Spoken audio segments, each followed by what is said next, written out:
but actually intentional about every dollar, and they do something that makes everyone at the table go completely silent, like asking the waiter if they can get tap water and a napkin instead of a $4 side salient. Or they would whip out a calculator at brunch to split a $23 check down to the cent, and even factor in the exact thermal energy cost of whoever sat closer to the heating vent.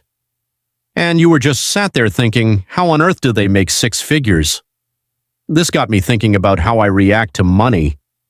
So today we're going to dissect the psychology behind what's actually going on here, and it might surprise you how little it's to do with the money at all. Dr. Brad Clance, a financial psychologist, studies what he refers to as money scripts, which are unconscious beliefs about money programmed into us at a young age when we don't fully know what money is. People who are extremely careful with spending often developed what's called a money vigilance script that makes them believe a financial catastrophe is just around the corner. It's like their brain has a money alarm that goes off at the smallest sign of spending, even when it doesn't really affect them. Research studies show that this usually comes from one of two places.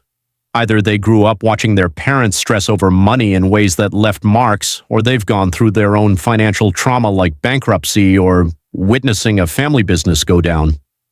So to tackle this, your brain subconsciously files it under Never Again Impermanent Marker and installs a surveillance system for the future.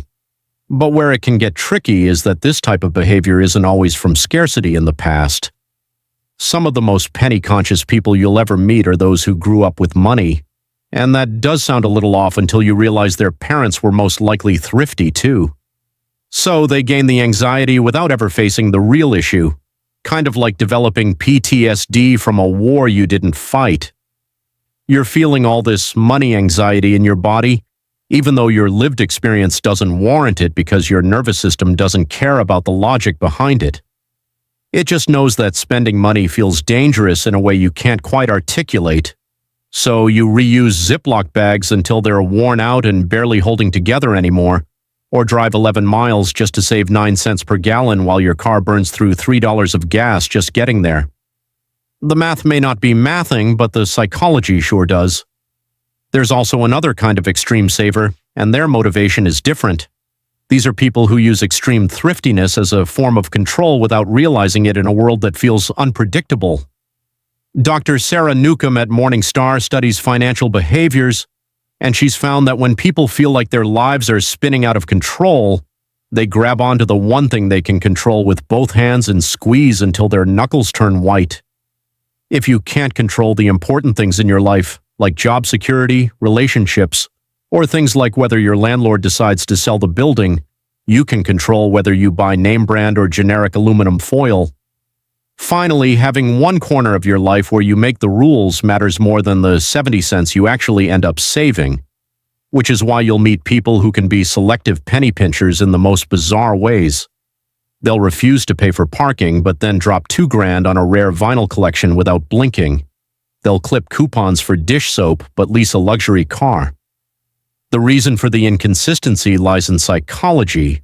There being misery in areas where it gives them that hit of control and spending freely in areas that feed some other emotional need. Now let me mess with you a little bit. Psychologists have found that there's actually a sweet spot with money management. People who are mindful about spending and save consistently tend to report feeling more secure and content than people at either extreme.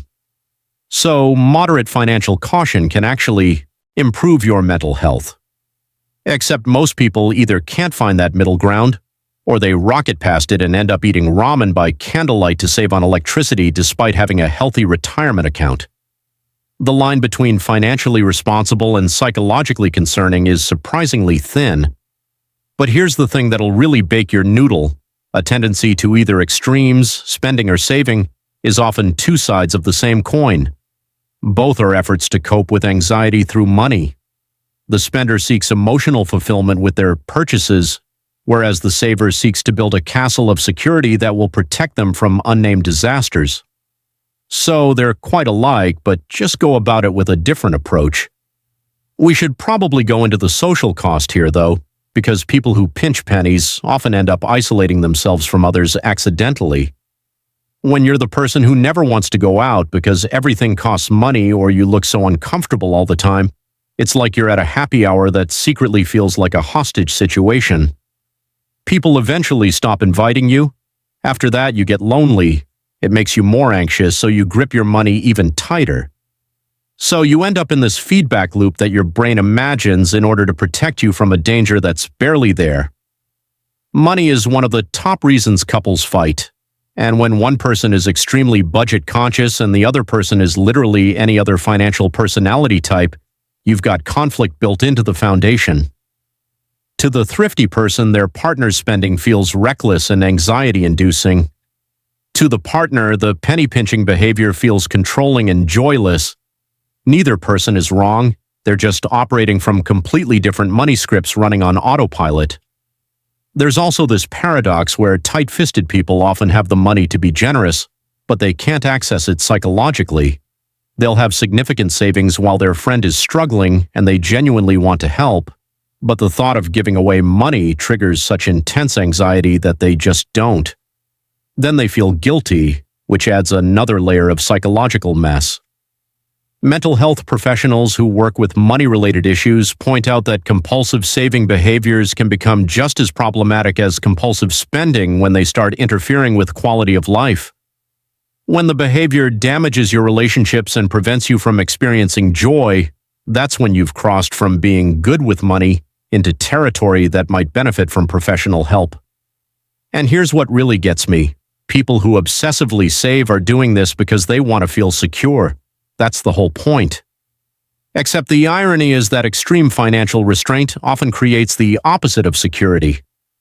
You're so worried about potential future problems that you can't enjoy your present life, which means you're basically living in a state of perpetual scarcity even when actual scarcity isn't the issue anymore. Your bank account says one thing, your nervous system believes another. The psychology of this behavior ultimately comes down to this.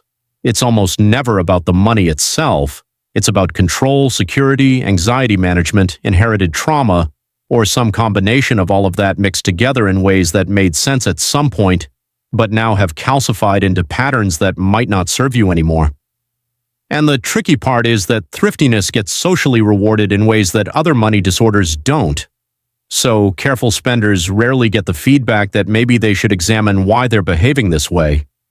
If this made you deeply uncomfortable about your own relationship with money, great. That means something important just clicked. Subscribe if you want more of this psychological excavation work. And if you're feeling generous, ironic given the topic, hit that join button to support the channel. Would greatly appreciate it. More videos this way.